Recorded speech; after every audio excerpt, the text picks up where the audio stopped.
하나님께서 요단 동편에 있는 두 나라, 거인 족속의 두 나라, 아모리 왕 시혼과 또 바산 왕 옥을 이길 수 있도록 허락해 주셨습니다. 엄청난 승리 이후 그 땅을 루벤과 므낫세와 또 갓지파 해서 두 지파 반이 다 갖게 되었고 분배가 끝났습니다. 그리고 이미 그 땅을 수용한 그 지파들을 통해서 요단강을 너희가 제일 먼저 건너고 제일 먼저 무장하고 그리고 선봉에 서서 싸워라. 이 전쟁이 끝날 때까지 형제들이 요단 서편의 땅을 기업으로 다 받고 그들이 안식할 때까지 선봉에 싸워라. 그리고 실제 이런 분배 원칙으로 또 분배받은 사람들이 먼저 그 땅을 들어가서 끝까지 싸우는 이런 이제 전투가 이제 이어지게 됩니다. 바로 이런 시점에서 모세는 얼마 안 있으면 떠납니다. 하늘로 이사가게 되어집니다. 그때 모세의 뒤를 이어서 여호수아의 등장이 이루어지고 그 여호수아에게 모세가 많은 말들로 권면을 하지 않았습니까? 여호수아는 40세 때부터 이미 모세에게 지도자의 훈련을 받으며 길러진 사람이었습니다. 에브라임의 눈의 아들 여호수아 이렇게 소개를 해주고 나서 모세의 시종 여호수아 그리고 모세가 시내산에 올라가서 하나님의 말씀을 받을 때 여호수아가 함께 올라갑니다. 그래서 시종 철저하게 종이 된 사람만이 지도자가 될 수 있음을 나타내는 겁니다.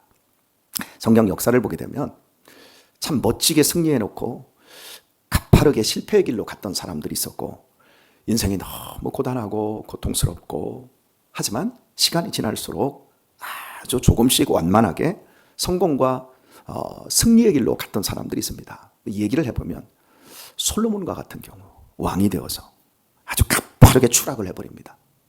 그런데 그의 아버지 다윗은 사울에게 쫓겨다니고 너무 고통스러운 인생 속에서 완만하지만 승리의 길로 올라가는 이런 장면들을 볼 수 있습니다.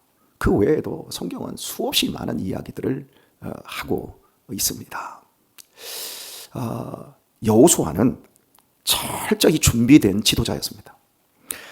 광야에 이제 처음에 들어갔을 때 아말렉이 쳐들어왔을 때도 모세가 산 위에서 아론과 훌이 팔이 올라가는 것을 내려오지 않도록 옆에서 부축하지 않습니까? 기도하면 밑에서 젊은 사람들이 싸울 때에 승리를 하고 모세의 손이 내려오면 전세가 기울어지고 그때 그 싸움 한복판에서 지휘했던 사람이 여호수아였습니다. 여호수아는 이런 식으로 40년을 준비가 되었어요. 여러분, 종이 되어보지 않은 사람들은 지도자가 되었을 때 진정한 리더십을 발휘를 못합니다. 철저하게 종이 되어야 합니다. 제가 이제 목회자 양성 수업을 받는 가운데 부교육자 생활을 14년 했습니다. 그때 훈련받았던 것은 정말 이게 교회냐? 이런 분이 목사님이냐라는 훈련을 받은 것 같아요. 목사님을 가장 가까이에서 보지 않습니까? 목사님들이 성도님들에게는 대체적으로 굉장히 따뜻하고 부드럽고 굉장히 인격적으로 대합니다. 그런데 사람은 예수님이 아니고 사람은 천사가 아니에요. 그래서 그런 내면에 스트레스가 쌓이잖아요. 성도들이 많으면. 그럴 때 좀 쉽게 다룰 수 있는 사람들에게 자신의 감정의 찌꺼기들을 모았다가 그 사람에게 막 퍼붓습니다. 부교육자가 없는 사람은 대부분 사모나 집에 들어가서 집에 있는 애들, 자식들에게 퍼붓습니다. 이런 것들을, 이런 구조적인 게 있습니다. 여러분들도 그렇습니다. 저 회사에서 어렵고 스트레스를 받습니다만 먹고 살아야 되니까 열심히 합니다만 집에 들어가서 눈에 좀 거슬리면 한꺼번에 확 폭발할 수도 있습니다. 이런 것들을 정말 잘해야 되는데 제가 부교육자 때 경험한 건 이제 그 담임 목사님들이 전도사를, 강도사를, 부목사를 인간 이하로 취급하는 그런 경우들을 많이 겪었습니다. 그렇지 않은 정말 앞과 뒤가 똑같은 담백한 목사님도 계시지만 앞과 뒤가 완전히 다른 목사님들도 계셨어요. 야, 그때 여러분 참을 수가 없어요. 참을 수가 없는데 참아야 되잖아요. 안 입고 거 더럽고 치사해도 참아야 되잖아요. 참으니까 저는 그때 그게 이 눈으로 오더라고요. 결국 이제 눈에 이 오른쪽에 두통이 생기더니 이 두통이 점점 세지더니 오른쪽 눈이 감겨요. 눈을 뜰 수가 없어요. 그러더니 막 속에서 찌르는 거예요. 그래서 이제 병원에 갔더니 당신이 스트레스 계속 받으면 당신 죽습니다. 그때가 이제 막 30이 넘어가는 때였으니까요. 이제 이런 훈련들을 통해서 이제 목사가 되고 보니까 어지간한 것은 다 참아 넘길 수가 있어요. 그리고 제가 부교육자를 제가 두어봤지 않습니까? 여러분도 아시지만 노진철 목사님도 두어봤고 우리 문전도사님이었나요? 예, 전도사님도 두어봤고 그분들에게 한번 물어보세요. 제가 그분들을 어떻게 대했는지. 참 여기까지 야, 일을 그따위밖에 못하냐. 막 해붙이고 싶은 이런 것들이 있어요. 그런데 그때 침을 한번 꿀꺽 삼켰어요. 참 주일에 이송희 목사님이 그 설교 흥망성쇠의 시작은 생각에서 온다. 어떤 생각을 하느냐, 그 생각이 결국 말로 나간다. 그리고 생각이 결국 행동으로 나가는데 그것이 결국 흥망의 시작이고 성쇠의 시작이라고 하는 걸 아주 잘 아람 나라의 군대 장관 나아만을 통해서 아주 잘 보여주셨습니다. 이 생각의 이 중요성. 하나님이 쓰시는 지도자들은 리더십을 만들어내기 위해서 반드시 철저하게 종으로 훈련을 받게 하신다라는 것. 그래야 지도자의 자리에 갔을 때 두루두루 사람들을 이해하고 살필 수가 있는데 이게 가르치기를 좋아하고 지적질을 좋아하는 이런 사람들의 특징을 보면 철저히 종의 훈련을 못한 사람들이 이제 그렇게 돌출적인 행동들을 합니다. 그리고 결국 그 삶에서 그 열매들을 맺게 되어지는데 여호수아는 여러분이 지금 이제 우리 성경 읽기를 하시는 분들이 한 30명 정도 되는데 이제 창세기를 읽고 이제 욥기로 들어가게 되었습니다만은 앞으로 이제 여호수아까지 그 이제 출애굽기에서부터 여호수아 얘기가 나오고 여호수아서까지 한번 들여다보면 여호수아가 얼마나 철저히 낮은 자세로 종의 자세로 있었는가. 나 지도자 시켜주세요. 나 다음 세대의 대권 저한테 주세요. 이런 식의 행동 양식이 단 하나도 나타나지 않습니다. 철저하게 전면에 등장할 때까지 종입니다. 그래서 이 가나안 정복이 이루어질 수 있었던 겁니다. 그런데 그 모세가 그 여호수아를 이렇게 훈련을 시켰는데 이제 마지막으로 이야기를 하는 겁니다. 이 두 왕에게 했던 것처럼 네가 가는 나라마다 이렇게 해줄 거다. 지금 친선대사로 가는 게 아닙니다. 공격하러 가는 겁니다. 여러분 가지 않으면 어제도 말씀드렸습니다.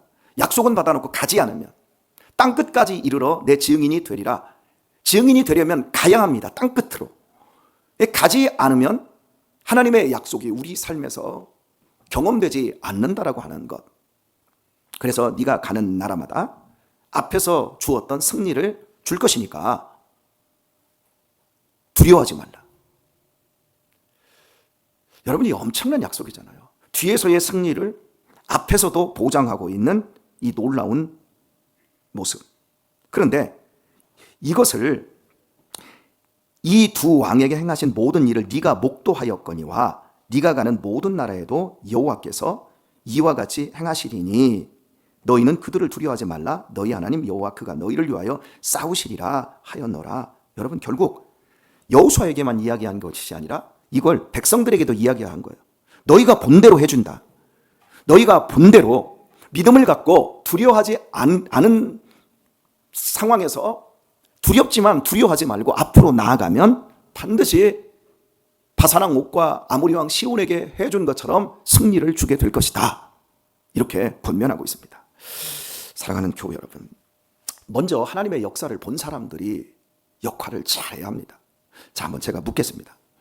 여러분이 지금 나이를 드신 만큼 신앙생활을 하신 분들이 계신데요. 여러분은 지난 역사 동안에 무엇을 경험하셨습니까? 그 경험이 참 중요한 겁니다.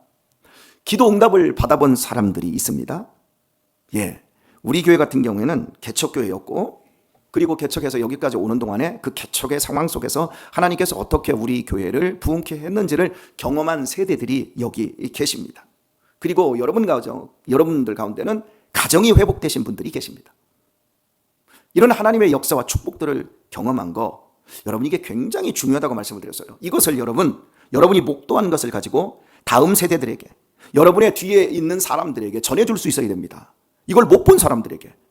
왜냐하면 하나님께서는 과거에만 우리 하나님이 아니고 미래에도 우리 하나님이십니다. 하나님이 과거에 축복하셨으면 미래에는 더 많이 축복해 주실 것입니다.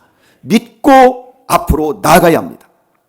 그런데 자, 오늘 우리들이 생각해야 될 것이 이겁니다. 제가 어린 시절 10살에서 20살이 되기 전까지 우리 동네에 6.25 전쟁 때 싸우셨던 역전의 용사들이 계셨습니다. 제 아버지도 6.25 전쟁을 참전을 하셨던 분이셨는데 아버지는 일찍 돌아가셔서 아버지에게서는 아버지의 젊은 날 얘기를 못 들었습니다만은 이제 아버지의 얘기는 어머니를 통해서 들었습니다. 그런데 저희 이제 윗집에 이모부님이 계셨습니다. 이모부 역시도 6.25 때 싸우셨던 분이셨습니다. 이모부는 항상 얘기를 중공군이 어떻고 그때 제주 훈련소에 잡혀가서 훈련 받고 훈련도 2주 받고 곧바로 서부전선으로 투입되어서 화천에서 싸우고 뭐 이런 얘기를 해요. 그 다음에 이제 그 뒤에 70년, 80년대 이렇게 들어오면서 싸우지 않았던 6.25 전쟁을 안 했던 세대들은 늘 군대 가가지고 배고팠던 얘기를 그렇게 많이 하더라고요. 너무너무 배고팠다 막 이런 얘기를 하더라고요. 그러더니 이제 그 후에 세대들은 군대 갔다 와가지고 하는 얘기가 맨날 의도 터진 얘기만 하는 거예요. 너무 많이 막 때리더라, 너무 많이 맞았더라, 이런 얘기만 하셨어요. 그러더니 그 후에 세대들은 군대 가가지고 뭐 했냐면 족구한 얘기, 축구한 얘기만 하는 거예요. 군대에서 축구는 하루 종일 한다더라, 이 얘기만 하더라고요. 그러더니 그 이후에 군대 갔다 온 세대들은 무슨 얘기를 하냐면, 야, 군대 좋아졌어, 햄버거가 다 나와, 막 스테이크도 나와, 먹는 얘기를 하더라고요. 그러더니 요즘 군대 갔다 온 애들이 무슨 얘기 하는 줄 아세요? 요즘은 고참이 되면 고생이 많아, 쫄따구들이 무서워서. 여러분, 내가 경험한 것을 다음 세대에게 이야기를 하는데, 전쟁을 경험한 세대들은 전쟁에서 이긴 경험을 하더라고요. 그런데 그 위에 세대들은 전쟁 때, 그 전쟁을 지나고 나서 우리나라가 경제 개발돼야 되는데 배고프니까 그 배고픈 이야기를 하는 거예요. 이제 배고픈 이야기를 하신 분들이 우리 이명규 장로님 세대들. 그러니까 휴가 보내고 밖으로 나가라는 거예요. 그래서 김신조가 쳐들어와가지고 청와대 공격하겠다고 뭐 이렇게 하면서 이제 군 생활이 길어진 얘기, 국가를 위해서 희생한 이야기를 하는 거예요. 근데 그 이후의 세대들은 뭘 얻어 터졌니? 축구했느니 점점 놀이터로 변하더니 이제는 고참들이 후임들을 무서워해서 겨우겨우 유지되는, 여러분 이 나라가 이렇게 허약해졌다는 것을 이렇게 우리 앞전 세대들의 이야기 속에서 우리는 다 들을 수 있는 거예요. 그런 여러분 미래에 우리가 뭐가 보입니까? 여러분 지금 우리 교회에서 지금 현재 여러분들이 제일 많이 하는 얘기 속에서 우리 교회에서만 얘기합시다. 다음 세대입니다. 우리 모 권사님 한 분이 진심을 담은 것은 아니지만, 목사님 다음 세대만 신경 써주지 마시고 늙은 우리들도 좀 신경 써주세요. 우리 세대가 더 중요하잖아요. 물론 중요하죠. 그래도 다음 세대를 이야기합니다. 다음 세대는 오는 세대지만 지금 현재 있는 여기 세대는 하고 제가 아무튼 한번 쳐줬지요.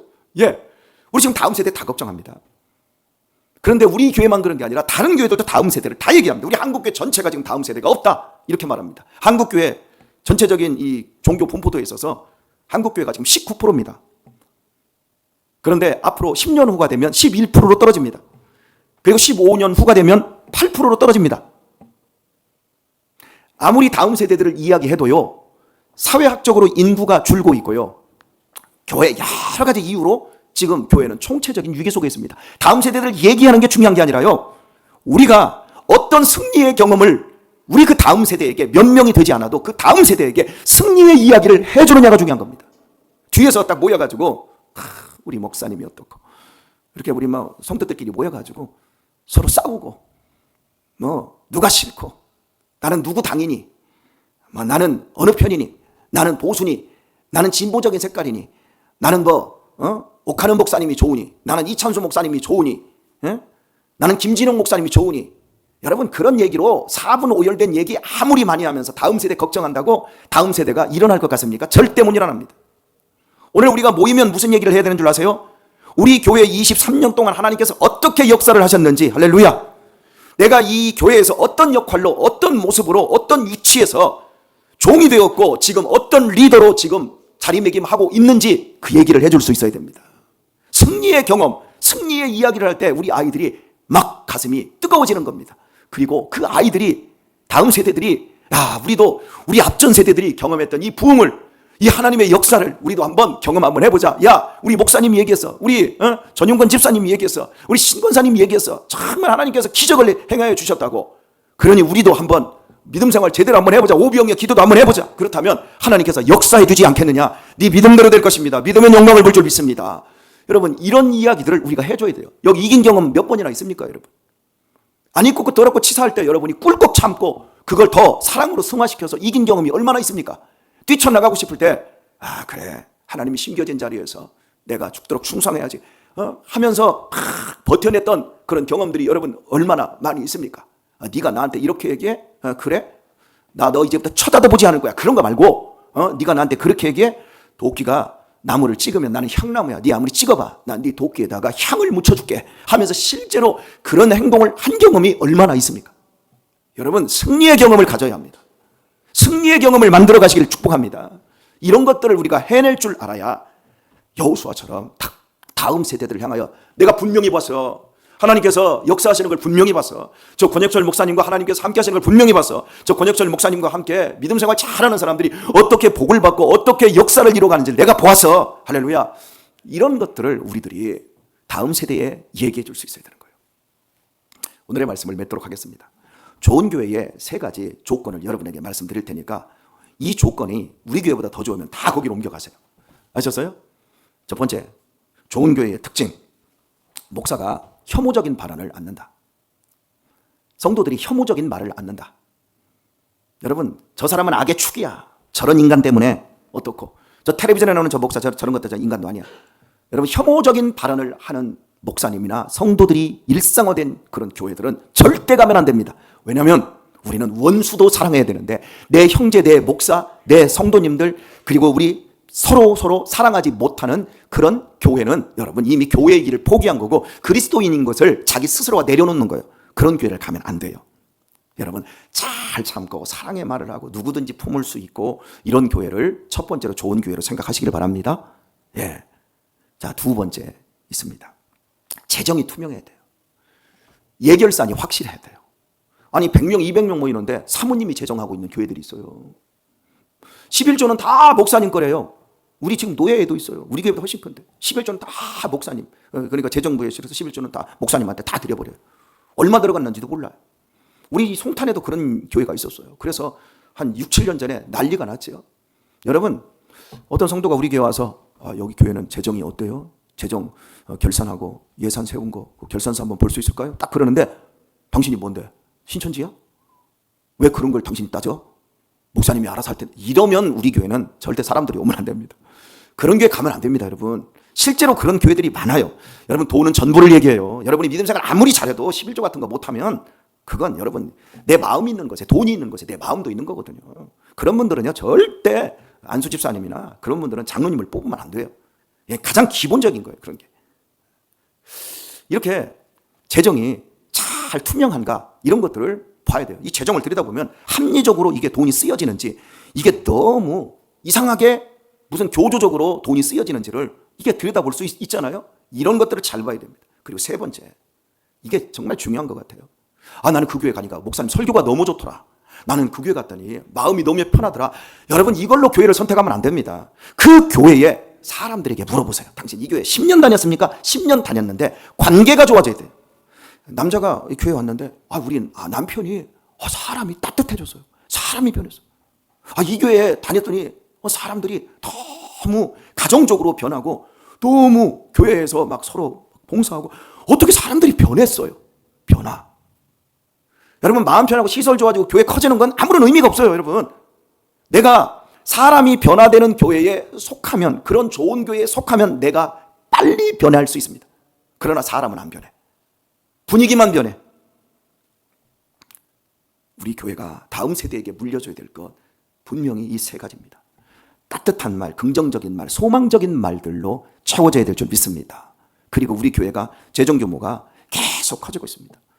이 재정 규모를 더 합리적으로 공평하게 더 아름답게 하나님이 기뻐하는 쪽으로 돈이 사용되고 있나를 한번 보십시오.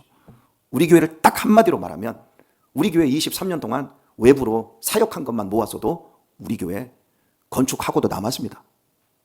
좋은 교회지요? 우리 교회 얼마나 많은 가정들이 변하고 있습니까? 얼마나 많이 성도들의 가정들이 축복을 받았습니까? 우리 남편이요, 변했어요. 여러분, 우리 교회 안에서만 사람들이 변하는 게 아니라 외부에서 멀리 있는 사람들도 우리 교회에 영향을 받는 사람들도 다 변하고 있지 않습니까? 여러분, 이기십시오. 남을 이겨먹으려고 하지 말고 여러분 자신을 이겨먹으세요. 싸움은 내 자신의 자아의 욕망과 쾌락과의 싸움입니다. 모든 것이 가합니다. 모든 것이 다 가합니다. 가하다라는 것은 할 수 있다는 겁니다. 그러나 모든 것이 덕을 세우는 것이 아니고 모든 것이 유익을 주는 것이 아닙니다. 모든 것 하십시오. 그러나 덕과 공동체의 유익을 하십시오. 그리고 결정적으로는 하나님의 영광을 위해 하십시오. 사는 것, 먹는 것, 죽든지 살든지 하나님의 영광을 위해서 하십시오. 그러면 승리하게 될 줄 믿습니다. 이 승리의 경험을 가지고 다음 세대에게 내가 눈으로 보았다, 당당하게 말해줄 수 있는 우리 귀한 성도님들 다 되시길 예수님의 이름으로 축원드립니다.